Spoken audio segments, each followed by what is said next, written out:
ये आपका वापस स्वागत है। मैं Vivek Bindra, motivational speaker, leadership consultant, business coach. आज इमिग्रेशन की बात करूंगा। आप यूएस जाना चाहते हैं, यूरोप जाना चाहते हैं, ऑस्ट्रेलिया जाना चाहते हैं, क्या तकलीफें आ सकती हैं, कैसे जाएं, आसानी से वीजा कैसे आपको मिले। देखिए, हमारे देश में और आजू बाजू के 5-7 देशों में, इंडिया, पाकिस्तान, नेपाल, बर्मा, बांग्लादेश, भूटान, श्रीलंका, मालदीव, 8 देशों में अब क्योंकि अंग्रेजों का शासन हुआ था, उनका राज किया गया था, तो वो एक मन में एस्पिरेशनल वैल्यू बनी हुई है। हाँ जी, अमेरिका जाना है जी, अमेरिका। अब पूरा पंजाब देखो, कनाडा जाना है, कनाडा जाना है। हाँ, बोले सो निहाल, सत श्री अकाल। देखिए, ध्यान दीजिए। अब अगर आप जाना चाहते हैं, इस वीडियो को ध्यान से देखिए। हमारे देश में यूएस जाना, यूरोप जाना एक स्टेटस सिंबल हो गया, एक आइडेंटिटी का हिस्सा हो गया है। लगता है कि यहाँ छोटी मोटी नौकरी करने से अच्छा 10-15 हज़ार रुपये, वहाँ लाख 1.5 लाख रुपये मुझे मिल जाएगा। इधर मेरे कर्जे उतर जाएंगे, बड़ी फ्लैशी लाइफस्टाइल हो जाएगी, ओए अंग्रेजी बोलूँगा, व्हाट्सअप डूड, बहुत सारी ऐसी, बेसिकली एक फ्लॉन्ट करना चाहता है आदमी। तो अगर आप जाना भी चाहते हैं, कोई समस्या नहीं है। वैसे तो इंडिया में बहुत पोटेंशियल पॉसिबिलिटी है, फिर भी जाना चाहते हैं तो वीडियो पूरा देखिए। इस वीडियो को छोटा सा बैकग्राउंड देना चाहता हूं। 3-4 महीने पहले मेरे लीडरशिप फनल में एक पार्टिसिपेंट आए थे। इनका नाम है दीपक योगेश्वर। इनकी अपनी कंपनी है, इमिग्रेशन एजेंट है ये। इनकी कंपनी का नाम है ब्लू लाइन विश्वास। तो इनके मैंने कई क्वेश्चन सुने। लीडरशिप फनल में पार्टिसिपेंट मुझसे आके क्वेश्चन करते हैं ना, बहुत क्वेश्चन, तो उन्होंने कई क्वेश्चन मुझसे की। वो क्वेश्चन में मुझे बड़ी गहराई दिखाई पड़ी। बाद में मुझसे पर्सनल बिजनेस कंसल्टिंग और कोचिंग के लिए भी आकर के मिले। तो मैंने इनसे चर्चा करके महसूस किया, क्यों ना इस सब्जेक्ट पे केस स्टडी बनाया जाए। इस बिजनेस में कई प्रकार के एजेंट्स आ गए हैं। गलत एजेंट आपसे नाजायज पैसे मांगता है, सही एजेंट हमेशा जायज पैसे मांगेगा। यूएस और यूरोप का वीजा लगना थोड़ा डिफिकल्ट होता है, तो वो मौके का फायदा उठाता है, आपके ऊपर तुक्का खेलता है, फ्लूक खेलता है। अगर लग गया तो मोटे पैसे कमा लेगा। एक्चुअली गलत एजेंट आपको तब तक ही फोन करेगा जब तक आपका पेमेंट नहीं आता, लेकिन सही एजेंट आपको तब तक फोन करेगा जब तक आपका वीजा नहीं लग जाता। यूएस का जो इमिग्रेशन प्रोसेस है वो इंटरव्यू बेस्ड है। तो गलत एजेंट जो है ना, वो कभी भी आपकी तैयारी नहीं करा पाएगा, लेकिन सही एजेंट आपके साथ टाइम स्पेंड करेगा, आपको पूरी तैयारी करा के देगा कि आप यूएस इमिग्रेशन कैसे क्लियर करें। वो आपको इंटरव्यू प्रोसेस के एफएक्यू सिखाएगा, बताएगा क्या क्वेश्चन पूछे जाएंगे, आपकी पूरी तैयारी करेगा। एक्चुअली जो एजेंट का नॉलेज ही नहीं है ना, अगर आपका बाई चांस वीजा रिफ्यूज हो गया तो आपको बता भी नहीं पाएगा कि रिफ्यूज हुआ क्यों है। लेकिन अगर सही इंटेलिजेंट एक्सपीरियंस एजेंट होगा, कम से कम बताएगा आपको कि किन कारणों से रिफ्यूज हो सकता है और किन कारणों से आपको चलेगा। कुछ बहुत ही काम के पॉइंट्स बताने वालों, जरा ध्यान दीजिएगा। पहला पॉइंट है डॉक्यूमेंटेशन। मेरे एक पहचान का दोस्त है, हरप्रीत फ्रॉम पंजाब। हाँ, उसको बड़ा मन है कि गोरों के देश में जाना है जी, अमेरिका जाना है, कनाडा जाना है। तो उसका पहले तो एक बार यूएस में वीजा रिजेक्ट हो चुका है। तो उसको मिला एक एजेंट, कहते आजा कनाडा लगा दूंगा, कनाडा, वही कनाडा, वही कनाडा, वही कनाडा। बड़े सपने जाग गए उसके। पहुंच गया लेकर के उसके पास पासपोर्ट। अच्छा, उसने उसका फॉर्म भर दिया पूरा, और इसने फॉर्म में लिखा नहीं कि इसका पहले यूएस में रिफ्यूज हो चुका है। वही हुआ जिस बात का डर था। पहुंचा जब वो एम्बेसी, उससे क्वेश्चन किया गया कि आपने क्यों मेंशन नहीं किया, अगर आपका यूएस वीजा रिफ्यूज हो चुका, आपने मेंशन क्यों नहीं किया। उसके पास कोई जवाब नहीं था, क्योंकि साइन तो उसी ने किया था ना। वो थोड़ी कह सकता है कि एजेंट ने करा दिया, एजेंट ने। ऐसे एजेंट्स आपको जिंदगी भर के लिए फंसा देंगे। ध्यान दीजिए, कोई भी पेपर बिना पढ़े कभी भी साइन मत करिए। दूसरा, कोई भी गलत इंफॉर्मेशन पे साइन मत करिए। तीसरा, चेक करिए कि क्या उसके पास एक्सपीरियंस, नॉलेज, इंफॉर्मेशन है। चेक करिए क्या उसको ठीक से इंग्लिश पढ़नी आती भी है कि नहीं आती है। और ध्यान दीजिए, ब्लैंक फॉर्म साइन मत करिए, और हर साइन किए हुए पेपर की कॉपी अपने पास मंगा के रखिए। डॉक्यूमेंट जरा देख लीजिए, business proof, property papers, applicant bank, current passport और ओल्ड पासपोर्ट, फोटोग्राफ, वीजा फी रिसीट। मेरा सेकंड पॉइंट है services offered eight inflated price. US और यूरोप के कई बार नाजायज पैसे मांगे जाते हैं। इसमें क्या है ना, 2 प्रकार की फीस होती है। एक होती है एम्बेसी फी और एक होती है प्रोसेसिंग फी। जो एम्बेसी फी है वो तो उस देश की एम्बेसी के पास अपने आप सुरक्षित रूप से चले जाएगी, और एक होती है प्रोसेसिंग फी जो आपके एजेंट की जेब में जाएगी। अब जितना झोलझाल है वो सारी इस प्रोसेसिंग फीस में है जी। एम्बेसी फी तो सरकारी फीस है, उसकी तो पर्ची मिल जाएगी, वो चली जाएगी। प्रोसेसिंग फीस में आपको जितना काट सकेगा वो काट लेगा। अच्छा, आजकल एक नए फ्रॉड आ गए हैं। ये क्या कहते हैं, मैं आपका यूएस कनाडा वीजा लगा दूंगा। अब यूएस कनाडा सुन करके आपको कुछ और तो समझ आता नहीं। वो कहता है आपको इंडिया से नहीं जा सकते, लेकिन आप इंडोनेशिया से तो जा सकते हो, कंबोडिया से तो जा सकते हो, वियतनाम से जा सकते हो। इंडिया से चांस कम है। इस देश में पहले भेजूंगा, 15 दिन महीना यहां रहना और यहीं से निकलवा दूंगा। आप कहते हो बिल्कुल ठीक है जी, बिल्कुल ठीक है। पैसे कितने लगेंगे? 25 लाख रुपए। वो कोई बात नहीं जी, खेत बेच के आता हूं और दे देता हूं। आप 25 लाख रुपए दे दिए उसको। अगर कोई बोल रहा है कंबोडिया से, इंडोनेशिया से या वियतनाम से, पक्का फ्रॉड है। पक्का फ्रॉड है, क्योंकि इमिग्रेशन के प्रोसेस के अगेंस्ट जाकर के आप लंबा जा ही नहीं सकते। आप जाइए, बहुत केस ऐसे आ रहे हैं, रोज अखबारों में आ रहा है। 15 दिन 1 महीने के बाद आपको फोन करता है, हाँ जी बताओ बताओ बताओ बताओ, उसके बाद कहता है बता रहा हूं बता रहा हूं बता रहा हूं बता रहा हूं, 2 महीना 2.5 महीना 3 महीना, आपके पास पैसा खत्म, राशन खत्म, तेल खत्म, सब खत्म। फिर तो आप कहते हो जी वापसी की टिकट, घर वाले को बोलते हो ओए भेज दे, ओए वापस आ रहा हूं। ये जो है ये फ्रॉड है। ये जो कंबोडिया का नाम ले रहा है ना आपसे, Vietnam, Indonesia, total game fraud है ये। पहले तो ना आप अपनी जमीन जायदाद ना बेचो सर, पहले सस्टेनेबिलिटी फिर स्केलेबिलिटी, पहले सर्वाइवेबिलिटी उसके बाद ग्रोथ आती है। और उसके बाद चेक करो कौन सा वीजा एप्लीकेबल है आपके लिए।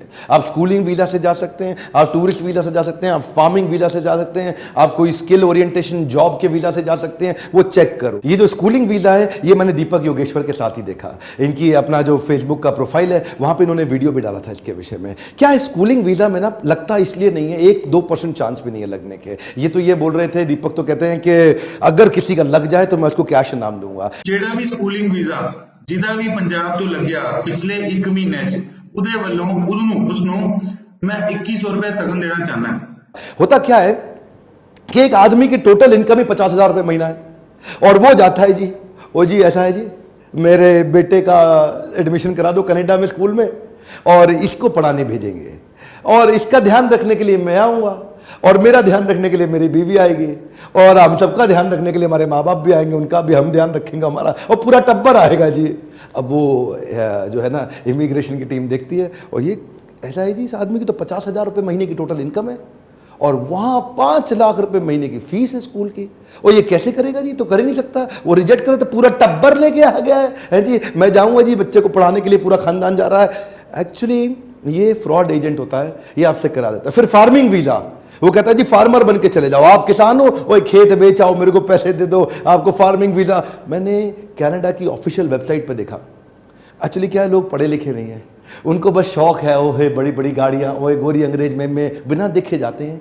आप देख तो लो पहले, $3 लाख का इन्वेस्टमेंट है, आपके पास है ही नहीं जी 3 लाख, आपके पास 3 लाख रुपए ही नहीं है, $3 लाख कहाँ से लेके आएंगे आप। और दूसरा उसके बाद कहता है जी आपकी $5 लाख की नेटवर्थ भी चाहिए।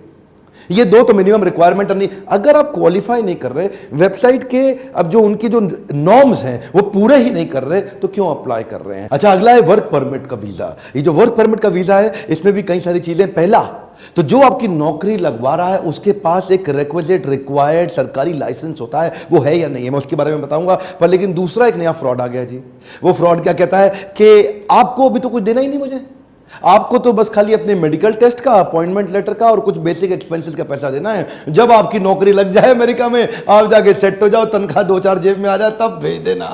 तो आप कहते हो जी तो बड़ा अच्छा आइडिया है जी। वो अखबार में लगातार ऐड निकालते हैं इस तरह से, और इस तरह 3-4 महीने तक बहुत सारे लोगों को बुलाते हैं और उनका मेडिकल टेस्ट कराते हैं।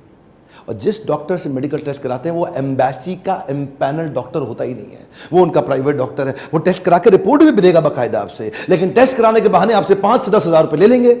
अजी सारे टेस्ट होंगे, वो टेस्ट होगा 500 रुपए का। और इस तरह अगर वो टेस्ट के नाम पे 10-10 हज़ार रुपए 1,000 लोगों से ले गया अगले 2-3 महीने के अंदर, तो 10,000 मल्टीप्लाइड बाई 1,000, 1 करोड़ रुपया हो गया उसका। तो उसके तो ऐड का खर्चा भी निकल के आ गया, ऑफिस का खर्चा भी निकल गया, मेडिकल टेस्ट का खर्चा भी निकल के आ गया, नोट छापे अपना रातों रात गायब हो गया। और दूसरी तरफ एम्प्लॉयबिलिटी अगर वो जनरेट करके आपको दे रहा है, तो प्रोटेक्टर जनरल ऑफ इमिग्रेंट्स का एक लाइसेंस होता है। Government of India ministry of overseas Indian affairs एक सर्टिफिकेट देती है रूल 10(2) का। प्रोटेक्टर जनरल ऑफ इमिग्रेंट का अगर लाइसेंस नहीं है, वहां से काम मत कराइए, पनिशेबल ऑफेंस है। वो पकड़ में आ गया तो सीधा जेल में जाएगा। आजकल तो लोग दूसरे के लाइसेंस पे सब ब्रोकर बन के काम कर रहे हैं। पहले चेक करिए, सही जगह से काम कराइए। ये बहुत सारे फ्रॉड्स को देखते हुए मैं जब दीपक जी के साथ उनकी बिजनेस कोचिंग कर रहा था, जो लीडरशिप फनल के पार्टिसिपेंट है, एक्चुअली इन्होंने इंस्पायर किया मेरे को वीडियो बनाने के लिए। ये जरूरी था वीडियो हमारे देश क्षेत्र में, खासतौर से पंजाब, गुजरात और केरला के यूथ्स के लिए। देखिए जीता जागता केस स्टडी देता हूं। लीडरशिप फनल प्रोग्राम में आए और आते ही इनके बिजनेस में एक नया जे करवाया, कुछ इंपॉर्टेंट चेंजेस लेकर के आए, काफी डिस्कशन किया, इन्होंने बहुत क्वेश्चन किए थे मुझसे प्रोग्राम में। सबसे पहला काम क्या किया, जो ये फीस चार्ज करते थे 10 लाख, उसको कर दिया 1 लाख। जो ये समाज में फीस लेते थे 1 लाख, उसको कर दिया 10,000, 10,000 को कर दिया 1,000। अपनी पैसे तो 1/10 कर दिए, लेकिन बिजनेस इनका 10 टाइम्स बढ़ गया। क्यों? स्केलेबिलिटी हो गई। देखिए कैसे हुई, अफोर्डेबिलिटी लाते ही साथ साथ इन्होंने फेसबुक और यूट्यूब पे knowledge based, information based channel को पे काफी फोकस करना शुरू कर दिया। ट्रांसपेरेंसी ले आए, एप्लीकेशन नंबर दे दिया एप्लीकेंट को कि आप खुद ही साथ में ट्रैक कर सको, उसको सिखा दिया कि फॉर्म सारे आप तैयार करके लाओ, उसके मैं आपको फीस चार्ज नहीं करूंगा। इतनी ट्रांसपेरेंसी लाते गए कि कस्टमर्स के पे फेथ बढ़ गया। इन्होंने बड़े सारे प्रॉब्लम वाले वीजास को सॉल्व करा दिया, अपने आप वायरल होते चले गए। इन्होंने कई सारे फ्रॉड से उजागर किया, जैसे कि वो स्कूलिंग वीजा मैंने आपको बताया, फार्मिंग वीजा बताया, उसकी तो उन्होंने पोली खोल दी पूरी। उससे क्या हो गया, पूरे पंजाब में इनके वीडियोस फैल गए। जैसे ही वायरल हुए, प्रॉब्लम सॉल्व करी, कस्टमर की प्रॉब्लम सॉल्व करने वाले को प्रॉफिट अपने आप आता है, और प्रॉफिट के पीछे भागने वाले को प्रॉब्लम आती है, कस्टमर की प्रॉब्लम सॉल्व होती नहीं है। ट्रांसपेरेंसी को बढ़ाने के लिए टेक्नोलॉजी बेस्ड मोबाइल ऐप लेकर के आ रहे हैं, जिससे जो आदमी एप्लीकेंट है उसको अब बार बार एजेंट के चक्कर नहीं काटने, एजेंट का दरवाजा नहीं खटखटाना, आराम से बिस्तर पे लेटे लेटे मोबाइल ऐप पे ट्रैक कर सकता है कि उसका वीजा कितना प्रोसेस हो गया, कितने दिन रह गए। अगला मेरा पॉइंट है डुप्लीकेट स्टिकर वीजा। ये आजकल बड़ा फ्रॉड हो गया जी। डुप्लीकेट स्टिकर वीजा, जो नए नए मशरूमिंग एजेंट आ रहे हैं ना, वो आजकल देखो, पीछे मेरी एक पहचान की लेडी थी, हमने चेक किया उसके बारे में, बेचारी 10 लाख रुपया गहना गिरवी रख करके लाके उसने एजेंट को दिया, कनाडा का वीजा लगा के देगा। ये कनाडा पता नहीं क्या हो गया पंजाब में, और वो 10 लाख रुपए लेकर के उसने कहा जी स्टिकर लगा के उसको दे दिया। अब वो बेचारी 3% कर्जे पे लेकर के आई थी, बाहर से 30,000 रुपए महीना कर्जा चुका रही है, और बाद में जाके उसको पता चला जी वो तो स्टिकर नकली है। लोग होलोग्राम चेक नहीं करते, उनको पता नहीं सरफेस पे क्या है, वो सामने डेट नहीं चेक करते, मैच नहीं करते, उसको देखते नहीं, कोई स्टिकर निकल तो नहीं रहा था, देखते नहीं कि दोबारा तो नहीं चिपकाया हुआ, किसी और के नाम का तो नहीं चिपकाया हुआ, कोई वंस यूज्ड जिसपे कांटा मारा हुआ वो वाला तो नहीं चिपकाया हुआ। कुछ बेसिक चीज है जिसकी जानकारी होनी चाहिए आपको। एक और चीज ध्यान में रखनी है, कोई भी शॉर्टकट या डोंकी फ्लाइट नहीं लेनी है। ये डोंकी फ्लाइट भी बड़ा पॉपुलर है, और शॉर्टकट तो बहुत सारे आ ही रहे हैं कि पहले आपको मलेशिया ले जाते हैं, और मलेशिया में कोई आपको ले जा करके वहां पे अचानक होटल में बंद कर देगा, और उसके बाद पहले आपको पकड़ के मारेगा, पीटेगा, उसके बाद कहेगा अपने घर वालों से बोलो 20 लाख रुपए भेजे। अब वहां पे जाकर के आपका एक्सटॉर्शन होगा, किडनैपिंग होगी। और दूसरा होता है डोंकी फ्लाइट। डोंकी फ्लाइट क्या होगा, पहले किसी ऐसी कंट्री में, अमेरिका जाना आपको, सेंट्रल अमेरिका, तो साउथ अमेरिकन कंट्री में घुसा देंगे, और वहां से जंगल के रास्ते रातों रात आपको चुपचाप जंगल से छुपा छुपा के आपको अमेरिका में घुसा देंगे। बाद में रिफ्यूजी असाइलम दिलाकर, बड़ा इलीगल प्रोसेस है सर।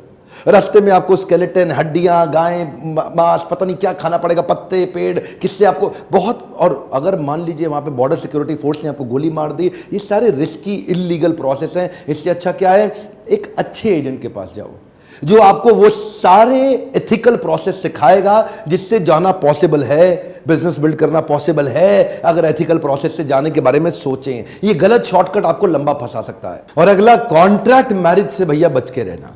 क्यों, कॉन्ट्रैक्ट मैरिज शुरू में अच्छी लगती है, आपको लगता है इसके ज्यादा बैंड आइल्ट्स में आ गए हैं, इसके नंबर ज्यादा, ये मेरे को ले जाएगी, तो वो आपको डुप्लीकेट हस्बैंड बना करके 25-50 लाख रुपए आपसे लेके ले तो जाती है, और वहां डुप्लीकेट हस्बैंड आप उसके साथ थोड़े दिन रहते हैं, उसके बाद अलग अलग, लेकिन जल्दी ही वो आपका दोबारा जो अगला रिन्यूअल के लिए आपसे 50 लाख और मांग लेगी, आपको स्टे एक्सटेंड कराने के लिए 50 लाख मांग ली, और दे दो तो भी कोई गारंटी नहीं कि उसके बाद और ना मांगे।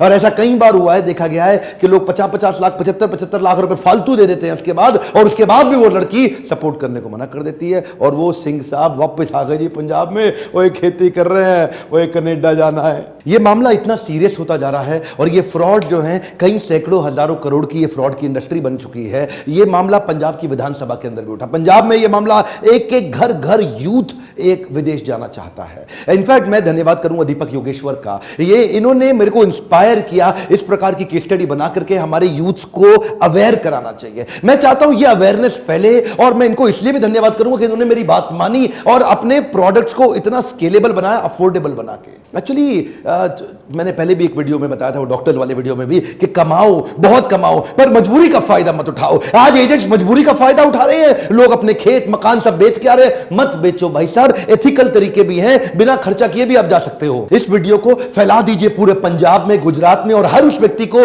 जो विदेश जाने की इच्छा रखता है, ताकि लोग सही एजेंट के पास जा सके, जो कि ट्रांसपेरेंसी, ऑनेस्टी, कैरेक्टर पे काम करे, वैल्यूज, मोरालिटी, एथिक्स, प्रिंसिपल्स पे काम करे, और आपको एक सही गाइडेंस, सही डायरेक्शन देके हैंड होल्डिंग से आराम से विदेश लेके जा सके। और अगर आप भी अपने बिजनेस के अंदर एक जे कर्व, एक बड़ा ग्रोथ चाहते हैं, तो आप भी इस नंबर पे फोन करिए, लीडरशिप फलन को आकर के ज्वाइन करिए, अपने काउंसलर को फोन करके चेक करिए कि लीडरशिप फनल में आपका क्या फायदा हो सकता है। और अगर छोटा इवेंट लो कॉस्ट अटेंड करना चाहते हैं तो 4 घंटे का बाउंस बैक सीरीज का उसका नंबर अलग है। सब्सक्राइब आपने कर लिया होगा, आसपास कराइए, बेल आइकॉन हिट नहीं करेंगे तो आपको वीडियो मिलेगा ही नहीं। कमेंट बॉक्स में लिखिए अगला कौन सा वीडियो देखना चाहते हैं, किस विषय में आप चाहते हैं कि मैं अगला वीडियो बनाऊं, और लाइक करिए अगर थोड़ी सी भी मदद होती हो। मेरे साथ जुड़े रहने के लिए दिल से प्रेम से फिर से धन्यवाद।